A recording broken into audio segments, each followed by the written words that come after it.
Hola, ¿qué tal? En este video vamos a tratar de explicar qué son las bases de datos distribuidas. Nuestro equipo está integrado por Henry Mendoza Ángel, Edgar Iván Pérez Aguilar y Miguel Ángel Rojas Aguilar. Bueno, empecemos. Los puntos a tratar en este video van a ser definición, componentes, bloqueos, transacciones, ventajas y desventajas, conclusiones, referencias y en este caso los créditos de la misma base de datos distribuidas.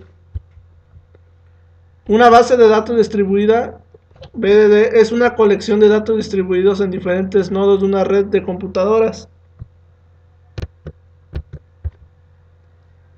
Para el diseño de las bases de datos se han definido dos grandes estrategias. En este caso es el enfoque top-down y bottom-up.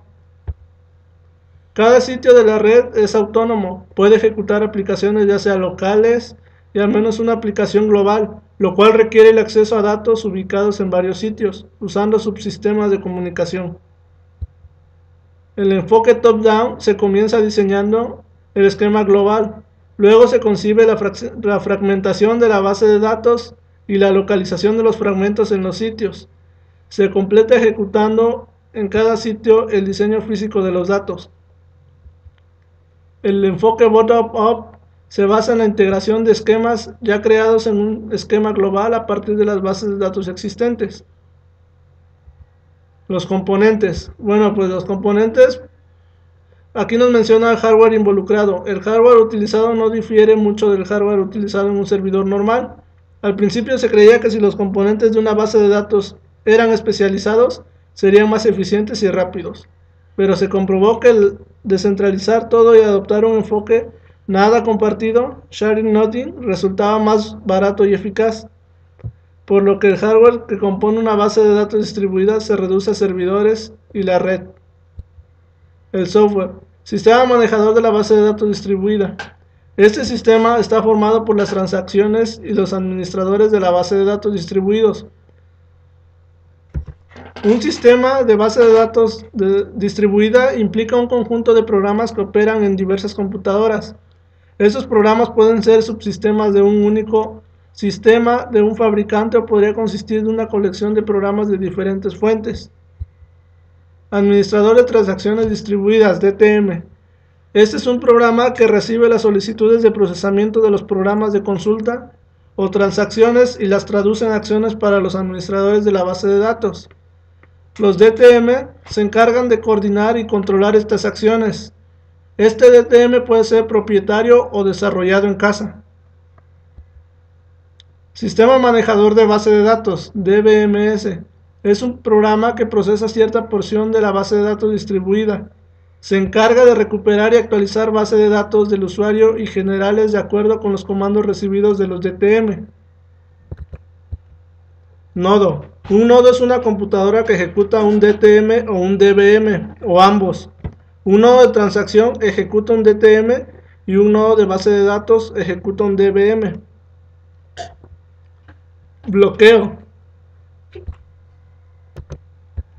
Un bloqueo en general es cuando una acción que debe ser realizada está esperando un evento. Para manejar los bloqueos hay distintos acercamientos: prevención, detección y recuperación. También es necesario considerar factores como que hay sistemas en los que permite un bloqueo y es inaceptable y catastrófico, y sistemas en los que la detección del bloqueo es demasiado costosa. En el caso específico de la base de datos distribuidas, usar bloqueo de recursos, peticiones para probar, establecer o liberar bloqueos requiere mensajes entre los manejadores de transacciones y el calendarizado. Para esto existen dos formas básicas: autónoma y la copia primaria. La autónoma, cada nodo es responsable por sus propios bloqueos de recursos. Una transacción sobre un elemento con n réplicas requiere 5 mensajes: petición de recurso, aprobación de la petición, mensaje de la transacción, reconocimiento de transacción exitosa, peticiones de liberación de recursos. Copia primaria. Un nodo primario es responsable para todos los bloqueos de recursos. Una transacción sobre un elemento con n copias requiere 2n más 3 mensajes, una petición de recurso, una aprobación de la petición, n mensajes de la transacción, n reconocimientos de transacción exitosa, una petición de liberación de recurso.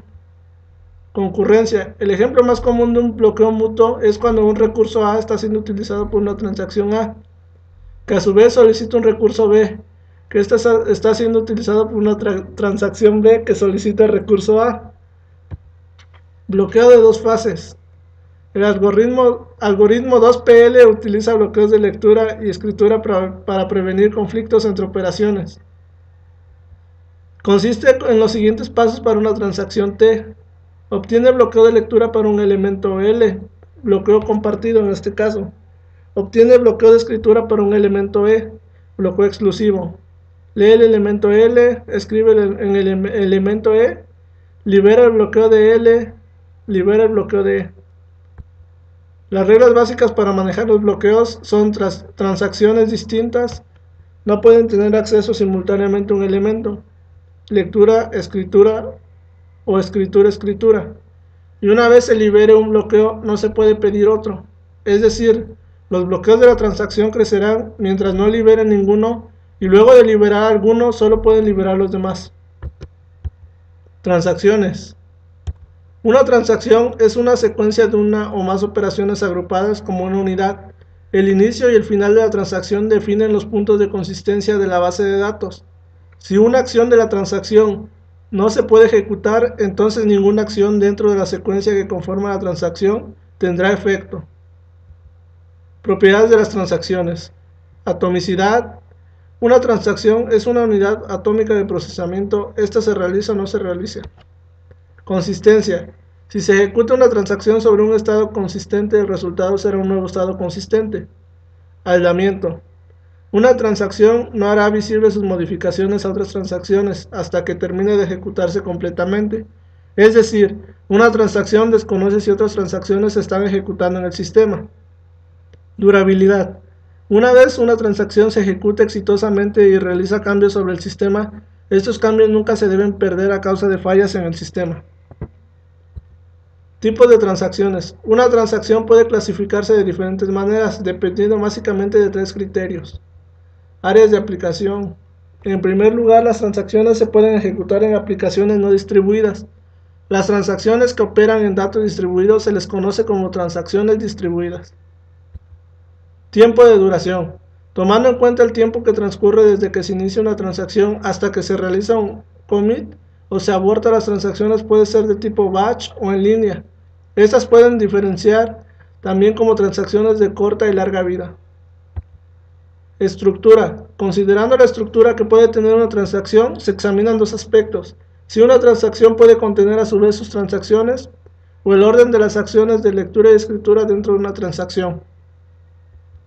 El manejador de transacciones es el encargado de definir la estructura de las transacciones, mantener la consistencia en la base de datos cuando se ejecuta una transacción o se cancela la ejecución de una, mantener protocolos de fiabilidad, implementar algoritmos para el control de la concurrencia y sincronizar las transacciones que se ejecutan simultáneamente. Ventajas y desventajas. Ventajas. El acceso a los datos es más rápido debido a que los datos se localizan más cercanos al lugar donde se utilizan. El procesamiento es rápido debido a que varios nodos intervienen en el procesamiento de una carga de trabajo. Nuevos nodos se pueden agregar fácil y rápidamente. La probabilidad de que una falla en un solo nodo afecte al sistema es baja y existe una autonomía e independencia entre los nodos. Control local de los datos con que se interactúa. Mayor tolerancia a los fallos. Desventajas. Es más complicado el control y la manipulación de los datos. Es complejo el aseguramiento de la integridad de la información en presencia de fallas no predecibles, tanto de componentes de hardware como de software. La integridad se refiere a la consistencia, validez y exactitud de la información. El control de concurrencia y los mecanismos de recuperación son mucho más complejos que un sistema centralizado, dado que los datos pueden estar replicados.